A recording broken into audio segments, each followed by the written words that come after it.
지부 친구들, 안녕하세요. 우리 친구들 한 주간도 건강하게 잘 지내고 있지요? 오늘도 하나님 앞에 예배드리러 모인 우리 친구들 한 사람 한 사람 예수님의 이름으로 축복합니다. 우리 기도하고 오늘 하나님의 말씀 듣도록 할게요. 기도 손. 좋으신 하나님 감사합니다. 오늘도 우리에게 새날을 주시고 또 하나님의 말씀을 듣는 자리로 나오게 하셔서 감사해요. 이 시간 우리가 하나님의 말씀을 들을 때 우리 마음 가운데 성령님 깨닫게 해주시고 하나님 말씀이 우리 마음에 심길 수 있도록 도와주세요. 예수님의 이름으로 기도드립니다. 아멘. 벌써 1월에 넷째 주가 되었어요. 우리 친구들 1월 암송요절 열심히 암송하고 있지요. 간사님하고 같이 손 동작에 맞춰서 해보도록 할게요. 너는 마음을 다하여 여호와를 신뢰하고 내 명철을 의지하지 말라. 잠언 3장 5절 말씀. 아멘. 이번에는 간사님이 말하지 않고 손 동작으로만 할 테니까 우리 친구들이 큰 목소리로 암송해 보는 거예요. 시작!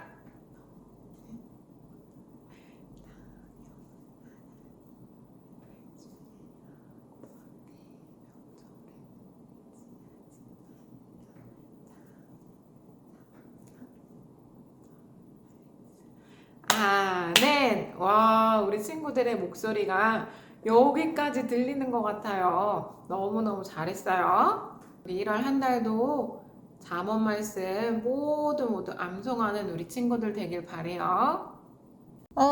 뭔가 끔찍한 일이 일어날 것 같아요. 여러분이 만약에 어떤 끔찍한 일이 일어날 때 어떤 지시에 따르게 된다면 그 끔찍한 일이 없어지게 된대요. 그럴 때 여러분은 그 지시를 따르겠나요? 그렇죠. 그 지시를 따라야지만 끔찍한 일이 일어나지 않겠지요. 하지만 오늘 성경 말씀에 하나님께서 나의 백성을 내보내라 라고 말씀하셨는데 바로 왕은 뭐라고? 이스라엘 백성들을 풀어주라고? 너희들은 당장 지푸라기를 주지 말고 똑같은 수의 벽돌을 만들도록 하여라 라고 명령했어요. 이스라엘 백성들은 너무너무 화가 났어요.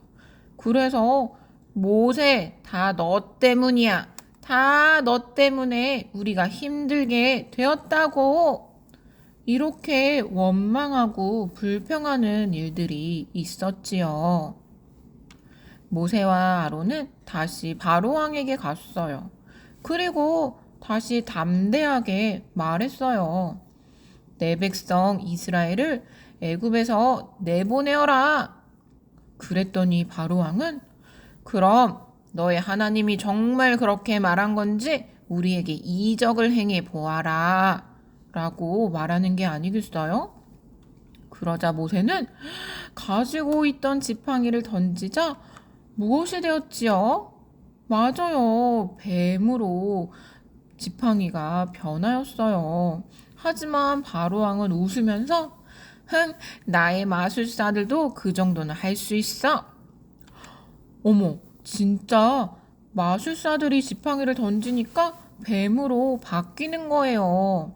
그런데 하나님의 말씀 성경에는 놀랍게도 모세의 지팡이에서 바뀐 뱀이 바로 왕의 뱀을 삼켜버렸다라고 말씀하고 있어요.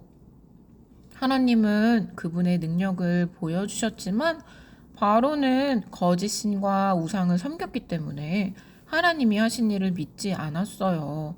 그리고 바로는 이스라엘 사람들을 놓아주지 않았지요.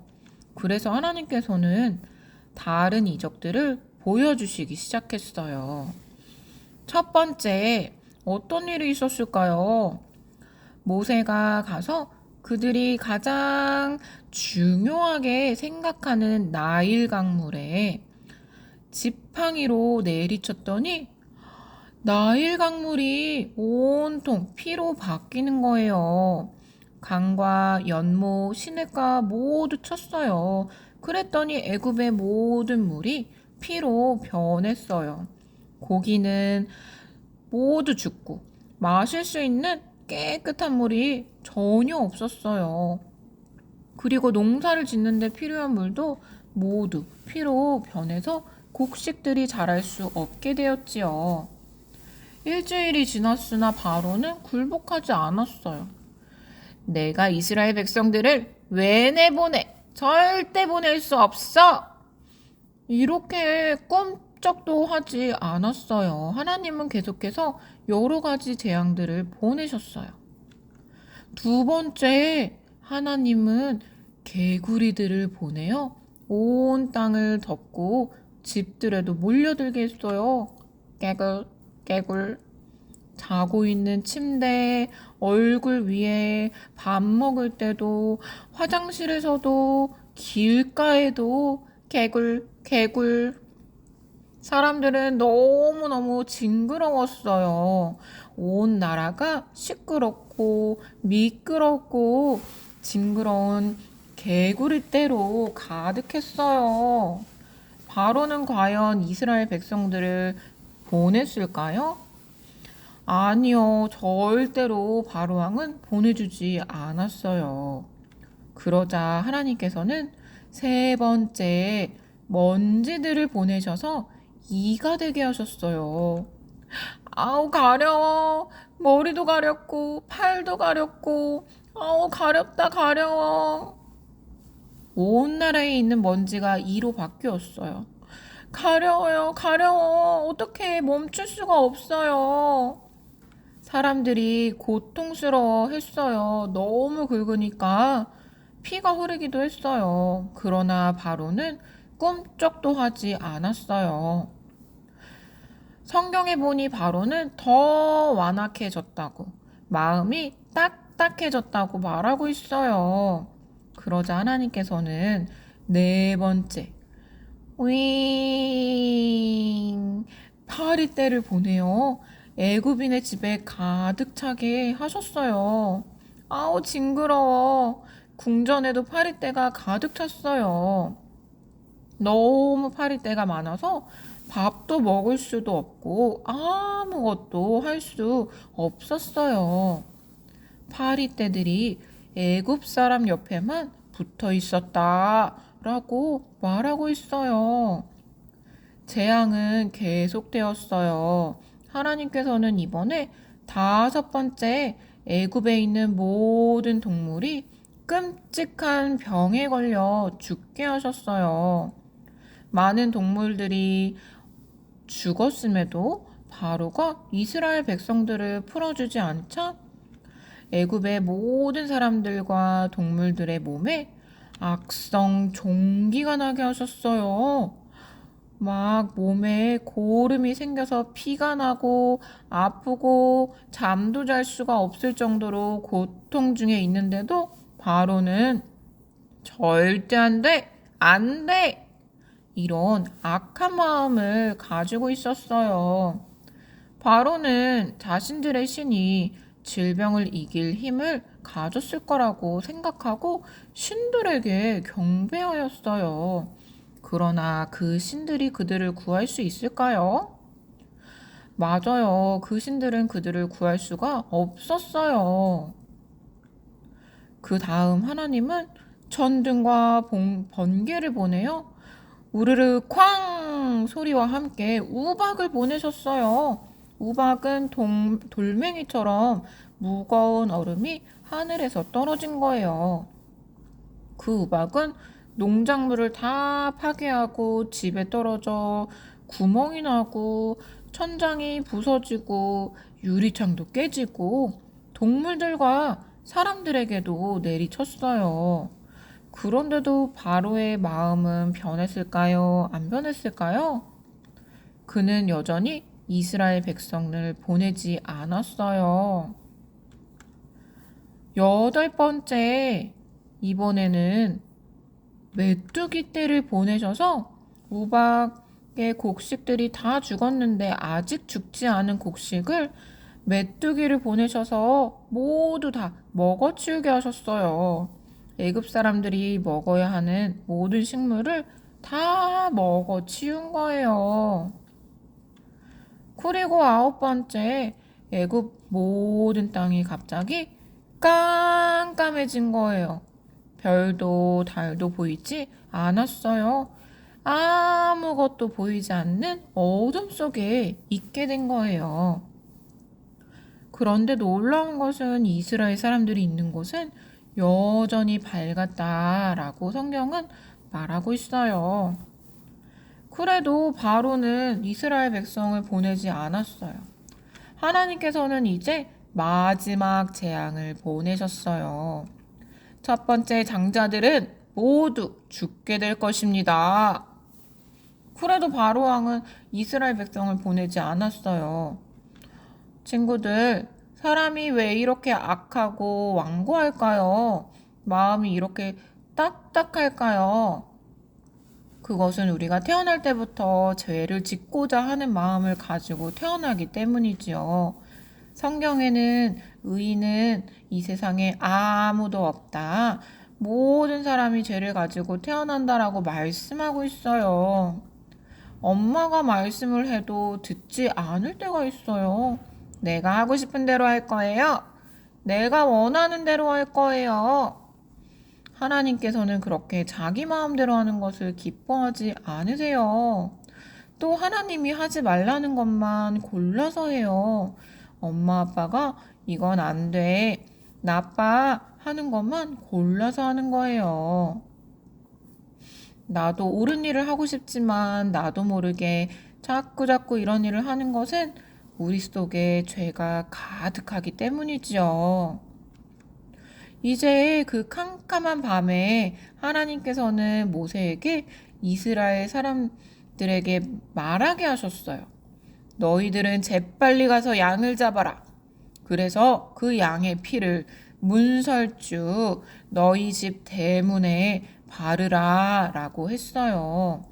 그리고 하나님께서는 내가 그 피를 볼 때에 너를 넘어가리니 재앙이 너희에게 내리지 아니하리라 라고 말씀하셨어요.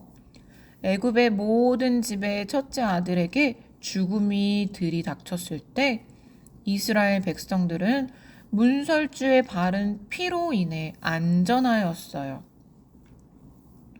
하나님은 이스라엘 백성을 너무너무 사랑하셨어요. 우리 친구들도 너무너무 사랑하세요. 왜냐하면 여기 있는 우리를 한 명 한 명을 만드셨기 때문에 우리를 사랑하세요. 그래서 우리가 죄 때문에 죽는 것을 원하지 않으셔서 우리가 살 수 있는 유일한 한 가지 방법을 주신 거예요. 천사가 나타나서 모든 집의 첫 번째 아들 장자, 그리고 모든 동물의 첫 번째 새끼를 다 죽이는 일을 하고 있었어요. 우리 아이가 죽었어요. 우리의 장자가 죽었어요. 모든 곳에서 울음소리가 들렸어요. 그런데 놀라운 사실은 양의 피가 묻어있는 곳은 죽음이 그 집을 넘어갔어요. 어린 양은 아무 죄가 없지만 우리를 위해 죽어준 것처럼 죄가 없으신 예수님만이 우리를 위해 죽어주실 수 있는 유일한 분이세요. 그래서 이제 예수님을 믿기만 하면 예수님을 멀리 했던 우리가, 예수님에게 멀리 떨어져 있던 죄 가운데 있었던 우리가 예수님 안에서 그 피로 말미암아 가까워졌다라고 성경은 말씀하고 있어요. 천사들이 나타났을 때 피가 묻혀 있는 곳은 어떻게 했다고 했죠? 맞아요. 넘어갔다라고 말하고 있어요. 자, 바로는 자기 아들도 죽게 되자 너무 깜짝 놀랐어요. 그래서 모세를 불러서 당장 데리고 너희 백성을 데리고 나가라! 빨리 너희들 백성을 데리고 나가란 말이야! 이렇게 소리쳤어요. 이 10가지 재앙은 하나님이 이스라엘 백성들을 너무 사랑하셨기 때문에 베푼 은혜예요. 하나님만이 오직 이 땅에 유일하신 분이시고 가장 강한 분이신 것을 보여주시는 사건이에요. 우리는 죽을 수밖에 없지만 우리를 죄에서 죽지 않고 영원한 하늘나라에 갈 수 있도록 예수님을 보내주셔서 우리 죄를 용서하신 하나님께 감사하세요. 오직 예수님의 피만이 우리를 죄에서 이길 수 있는 유일한 하나님의 방법인 것을 꼭 기억하세요. 이제 10가지 재앙 후에 이스라엘 백성들이 애굽에서 나오게 되는데 그것을 출애굽이라고 해요. 애굽에서 나와 이제 어떤 일이 벌어질까요? 다음 시간에 들려주도록 할게요. 기도선.